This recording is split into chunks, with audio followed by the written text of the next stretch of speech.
નર્મદાના સાગબારા તાલુકામાં જંગલ જમીનની ખેતી કરવાના મુદ્દો વિવાદ ઊભો થયો છે। વર્ષોથી આ જમીનો ઉપર ખેતી કરતા આદિવાસી ખેડૂતોને વન વિભાગ દ્વારા અટકાવવામાં આવતા હવે આ મામલો સરકાર સુધી પહોંચ્યો છે। ભરૂચના સાંસદ મનસુખ વસાવાએ આ મુદ્દે વન મંત્રી અર્જુન મોઢવાડિયા સમક્ષ રજૂઆત કરી હતી। સાંસદનો દાવો છે કે આ કોઈનું નવું ખેડાણ નથી, પરંતુ 15-20 વર્ષથી ખેડૂતો જમીન ઉપર ખેતી કરી રહ્યા છે। વન મંત્રી દ્વારા જમીન સંબંધિત પુરાવા અને વન સમિતિના રેકોર્ડ રજૂ કરવાનું જણાવ્યું છે અને યોગ્ય ઉકેલ લાવવાની પણ ખાતરી આપવામાં આવી છે। આ અંગેની જે માહિતી છે તે સાંસદ મનસુખ વસાવા દ્વારા 13 જુલાઈના સાંજે 7 વાગે આપવામાં આવી હતી। જો નર્મદા જિલ્લાના સાગબારા તાલુકાના ખેડૂતો સુરત જિલ્લાના ઉમરપાડ તાલુકામાં છેલ્લા ઘણા વર્ષોથી જંગલની જમીન ખેડે છે, પણ છેલ્લા 2 વર્ષને લઈ સામાજિક પ્રસંગની ઘટનાને લઈને આ વિવાદ ઊભો થયો।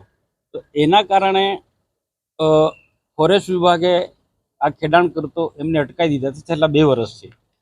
એના કારણે જે સાગબારા તાલુકાના જે ખેડૂતો જે છે 10-12 ગામના ખેડૂતો એ સખત નારાજ થયા અને એ જે જમીન વર્ષોથી ખેડતા હતા એ જમીન ખેડવાના પ્રયાસ કર્યા ગયા વર્ષે અને આ વર્ષે હો, પરંતુ ફોરેસ્ટ વિભાગે આને અટકાવ્યા, આ વર્ષે પણ અટકાયા અને આ આખો મામલો print media, electric media, social મીડિયામાં ઘણો ચમક્યો, ઘણો ચાલ્યો અને અમે પણ સરકારમાં સતત રજૂઆત કરી જવાબદાર લોકોને કે છેલ્લા ઘણા વર્ષોથી આ જંગલની જમીન ખેડે છે, જેમ ગુજરાતના અન્ય જગ્યાએ બીજા બધા લોકો ખેડે છે એ રીતના આ સાગબારા તાલુકાના લોકો પણ સુરત જિલ્લાના ઉમરપાડા તાલુકામાં એ ખેડે છે।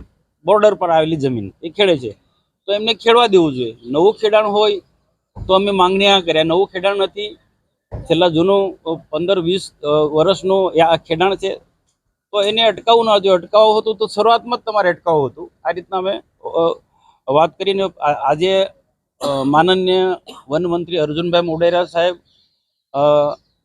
પ્રવીણભાઈ માળી રાજ્ય કક્ષાના મંત્રી, વન મંત્રી, અમારા નર્મદા જિલ્લાના પ્રભારી મંત્રી ઈશ્વરસિંહ પટેલ, ગણપતભાઈ વસાવા, આદિજાતિ કલ્યાણ મંત્રી નરેશભાઈ પટેલ, આ બધા જ લોકો ની ઉપસ્થિતિમાં અને મારી સાથે ખેડૂતો તરફી માજી વન મંત્રી મોતીસિંહભાઈ વસાવા, જિલ્લા પંચાયતના 2 પ્રમુખ શંકરભાઈ વસાવા, મનજીભાઈ વસાવા અને બીજા અસરગ્રસ્ત જે ખેડૂતો જે છે એ બધાની સાથે મિટિંગ થઈ અને અમારે જે પોઝિટિવ જે વાત છે અમે એક જ વસ્તુ કહી કે જે છેલ્લા ઘણા વર્ષોથી ખેડે છે, છેલ્લા 2 વર્ષમાં જે વિવાદ છે તો વિવાદનો જે પણ રીતના કોઈ ઉકેલ લાવવો હોય તે ઉકેલ લાવીશું।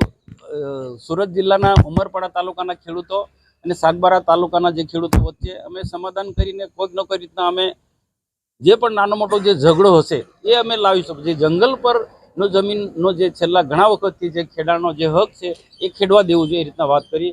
બધી જ માનનીય મંત્રીશ્રીઓએ બધી જ વાત સાંભળ્યા, બધા મુદ્દા પણ નોટ કર્યા। આના માટે કેટલાક પ્રશ્નો પણ અમારે ઉપસ્થિત છે, તો એ જમીનના કેટલાક પુરાવા પણ આપવા પડશે, કેટલાક પુરાવા છે હજુ બીજા ઘણા પુરાવા મેળવવા પડશે।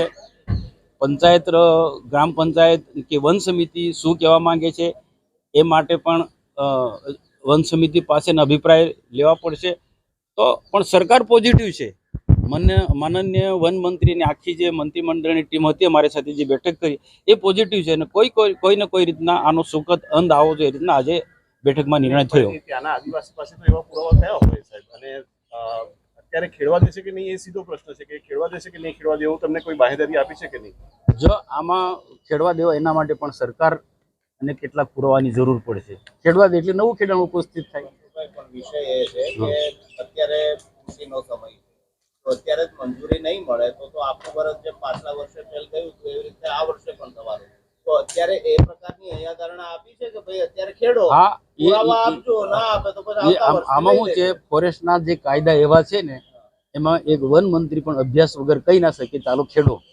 આના માટે આજની બેઠકમાં પોઝિટિવ એમને ચર્ચા કરી, અમારી સાથે ચર્ચા કરી અને હવે જે ઉચ્ચ ફોરેસ્ટ વિભાગના જે અધિકારીઓ જે છે એમની સાથે પરામર્શ કરીને જે વર્ષોથી ખેડે છે, 15-20 વર્ષથી એ ખેડે છે અને ગુજરાતના અન્ય જગ્યાએ પણ જે જૂના ઘણા આવા ખેડાણ ચાલુ છે, તો એ રીતના આમને પણ ખેડાણ ચાલુ રાખવું જોઈએ, જે રીતના એ અધિકારીઓ સાથે બેસે। વિવાદ શું છે, વિવાદ કેટલાક સ્થાનિક લોકો સાથેના પણ છે।